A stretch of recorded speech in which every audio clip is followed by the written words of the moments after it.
Okay, this next move is going to include a crucifix and a neck crank at the same time. So what I'm going to do here, a lot of times in crossbody, the arm is underneath my body and the elbow is underneath my body as well. He's trying to defend himself, he's protecting himself, so that way I can't go after his arms. If I lift up, I'm creating space. If I want to go get his arms, at this point I create space, it gives him an escape. So what I'm going to do is I'm going to control him as much as I possibly can so that he doesn't get a chance to move these arms, to take him out. So I'm going to control him here, and my hand is underneath his head. This hand is behind his head, the other hand is underneath his head. Now what I'm going to do is I'm going to turn him sideways. So I'm going to slide my fingertips in here, and then with my hip, I'm going to move my hip to clear the elbow. And I'm going to pull his hand back and slide my foot inside here, and then monkey grip it, palm to palm, covering the thumb.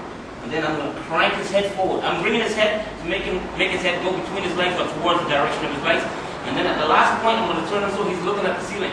So down that way, and then turn his head. Again. So here, my hand is blocking his hip on this side. Fingertips is going to go inside his armpit. Right in there.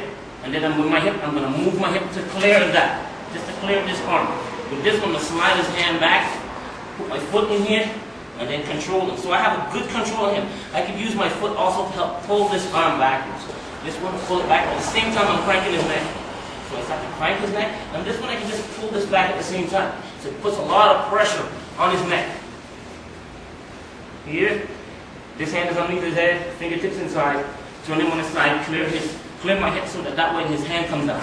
Slide inside here, start to crank it. I'll just pull this back, and I bury his head forward, and then crank his head to the ceiling, turning his head. I want to turn his head to make his head do this. So his head is going to be doing this and this at the same time. One more time. Lock his hip, fingertips inside, clear that, pull that arm out, slide the foot inside. His head goes forward, and then turn.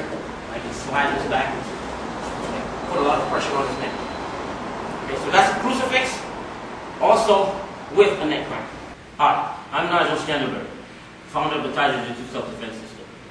All these techniques and stuff like this is also on our website. You can check out our website at www.thaijujitsu.com.